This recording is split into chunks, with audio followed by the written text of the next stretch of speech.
স্কুলটা 2017 তার আগে থেকে শুরু হয়েছে, কিন্তু 2017 থেকে শুরু হয়েছে স্কুলটা। এখনও দেখতে পারবেন এখানে স্কুলটা শুরু হয়েছে, কিন্তু এখনও শেষ হইতেছে না। হয়েছে বিগত 7 বছর 8 বছর পার হয়ে যায়, এখনও হইতেছে না। আমাদের পাশে করবুক ডিভিশনের যে করবুক পাঞ্জাম স্কুল রয়েছে, এই স্কুলটা আমরা স্কুল লগে শুরু হয়েছে, কিন্তু এই স্কুলটা তৈরি হইয়া উদ্বোধন হয়ে ক্লাস হইতেছে, কিন্তু আমরা স্কুল শিলাচুরি স্কুলটা এখনও হইতেছে না। টেন্ডার আছে, এখনও হইতেছে না। আমরা টিচাররা আমরাও নিজেরা অনেকবার কইছি, কিন্তু স্কুলটা হইতেছে না। আমরা স্কুলটা এখন বিদ্যাজ্যোতি হয়েছে 2023-এ, কিন্তু আমাদের স্কুলে অনেক প্রবলেম দেখা দিচ্ছে। আমাদের স্কুলের জানলা নাই, ভাঙাচোরা। এখানে বিদ্যাজ্যোতি, সেখানে তো অনেক স্মার্ট ক্লাস, অনেক ভালো অনেক কিছু কিন্তু আমরা স্কুল এখনও হইতেছে না। যেমন কি জানলা ভাঙা, আমাদের জানলা ভাঙা, এখান থেকে ঢুকে মানুষরা অনেক কিছু চুরি করে নিয়ে যায়। কম্পিউটার চুরি করে নিয়ে গেছিলে গত বছরে।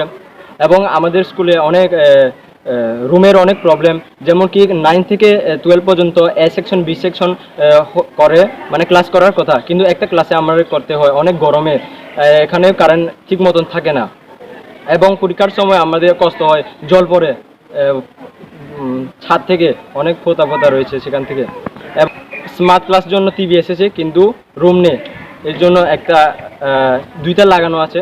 এবং আমাদের কম্পিউটার আসার কথা 80টা, কিন্তু এসেছে 3টা, রুম নেই। কারণ আমাদের লাইব্রেরি রয়েছে, ল্যাব রয়েছে, কিন্তু সেখানে কোনো ক্লাস হয় না, কারণ জায়গা নেই, অনেক ছোট কারণে।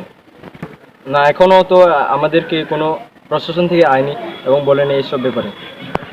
আমাদের স্যাররা অনেকবার কোর্টবুক যে ব্লকে গিয়ে SDM এর কাছে অনেকবার অ্যাপ্লিকেশন দিয়েছে এই ব্যাপারে, কিন্তু তারা কোনো লিখিতভাবে প্রমাণ দেয়নি। শুধু আমাদেরকে বলেছে টেন্ডার এসেছে, হয়ে যাবে স্কুলটা।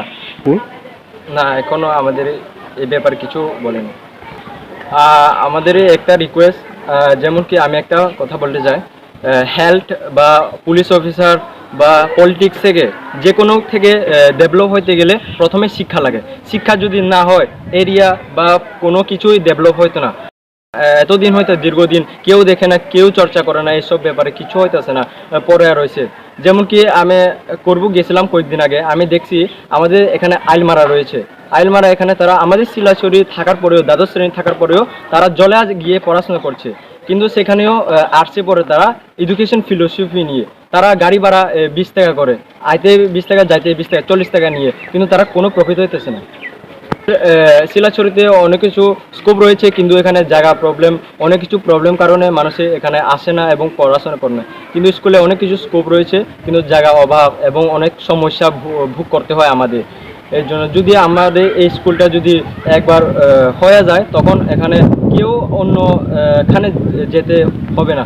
যেমন কি আমরা যখন 11-এ উঠেছি, তখন আমাদের অনেক বন্ধুবান্ধব আগরতলা, উদয়পুর গিয়েছে, কারণ এখানে ল্যাব নেই, অনেক কিছু সায়েন্সের পড়ার সুযোগ নেই। কিন্তু তারা যদি আমরা স্কুলটা এটা ডেভেলপ হয়ে যায়, সবাই অন্যর উপর থাকতে পারতো না। আমরা স্কুলে কিছু মানে করতে পারবো, কিন্তু স্কুল হইতেছে না। এখনও তো কোনো আলোচনা হয়নি, স্যাররাও কিছু বলেনি, এবং যে ব্লক থেকে SDM DM এগুলিও আমাদেরকে কিছু বলেনি এইসব ব্যাপারে। এখন অনেক বছর হইতেছে। এখন আপনি কোন ক্লাসে পড়েন? আমি দ্বাদশ শ্রেণীতে পড়ি। আমার নাম কংজংমক, দ্বাদশ শ্রেণীতে পড়ি।